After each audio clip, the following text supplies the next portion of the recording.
And when groups like the group at Columbia, who not just hounded Jewish students and disrupted classes for others, but announced that they wanted the total destruction of Western civilization, why did the universities not say, hey, something's going wrong here? Hey guys, it's Dovid Konikov. I'm coming at you from Israel. There was a clip of Douglas Murray on Fox News discussing who is Mahmoud Khalil. Is he this poor immigrant looking for refuge? Is he somebody that's looking to achieve the American dream? Douglas Murray doesn't think so, and neither do I. Check out his take on who Mahmoud Khalil is, what his aims are, and why he actually should be deported, along with his fellow Hamas supporters. Check it out. This is one of the questions I ask, and I think I try to answer in the book. And one of the epicenters of this has been American college campuses. These are people who are the contemporaries of people like the people who were dancing at the Nova Party in the early hours of the morning on October the 7th, when the terrorists came in and massacred them. But instead of having sympathy with their contemporaries in Israel, they decided from the 7th itself, on campuses like Columbia and elsewhere, to side with the killers, to side with the death cults.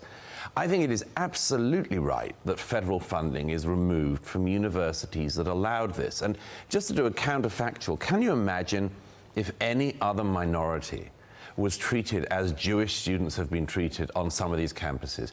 If black Americans had been chased across campuses in the US, threatened with lynching, we would all come out, we'd all be on their side and say, how dare you do this to our brothers and sisters, our fellow citizens?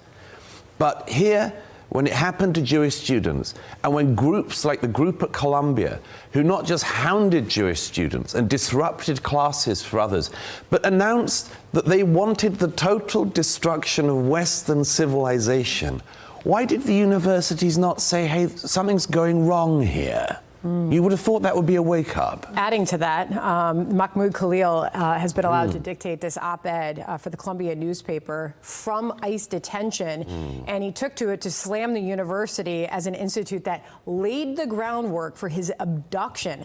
To Columbia, an institution that laid the groundwork for my abduction, and to its student body who must not abdicate their responsibility to resist repression. Columbia has suppressed student dissent under the auspices of combating anti-Semitism. Yeah, he's trying to pretend, surprisingly enough, this radical is trying to pretend that Columbia is some kind of far-right organization or something. It's preposterous. I'm extremely concerned about the fact that this guy, who has been in America on a green card, has been advocating for and calling for the total destruction of Western civilization, leading protests where Jewish students get attacked, leading protests where there's violence on campus, where campus staff get injured, where they smash up buildings. This guy is now becoming a free speech martyr to people. He's a 30-year-old living on student accommodation at Columbia. What's that about, by the way? And I don't know, maybe he's learning that you shouldn't come to America and advocate for the overthrow of this civilization without consequence. But the thing that really concerns me, and a point I've tried to make a few times, in fact, I went to speak at Columbia on Friday, and it was wonderful to see the good students, you know, because there are always good students among this matter, but really in the intelligent ones. I said to them, you know, I want to hear people saying the name of this guy, Mahmoud Khalil, if they have spent the last 18 months talking about Eden Alexander, a 21-year-old from New Jersey who has been held, actually kidnapped, actually abducted, actually tortured, and held in a Hamas dungeon in Gaza for the last 18 months. And if these people who suddenly said, oh, free Mahmoud Khalil and all this sort of thing, if they've been talking about the abducted 21-year-old Eden Alexander from New Jersey for the last 18 months, then I'm willing to hear them talk about this Khalil guy. But if they've ignored the American hostages in Gaza who are still being held, and then go on this big rant that this guy Khalil is our great test for free speech, I don't really want to listen to that. This couldn't be more clear. He literally says he wants the end of the West. He literally says, there are videos of him saying, I tried violent resistance. We tried violent resistance. He wants Jewish students to feel unbelievably uncomfortable, if not in fear for their lives on campus. He is essentially a Hamas supporter and a Hamas operative in the United States. And the common sense point of view would be to get him out. Like Marco Rubio said, if he had stated on his visa, I am going to disrupt class. I am going to make life hard for Jewish students. I'm going to cause chaos in this country.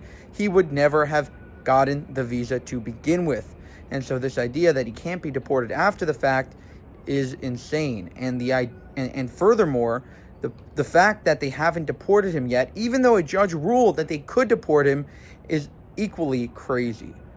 For more, subscribe to the channel. If you want to help us make more of these videos, you can go to buymeacoffee.com/Jewish Uncensored. Also, if you want to help us, go to our memberships page where we're posting a lot of exclusive content and you can help support the channel. Thank you for watching and have a good one.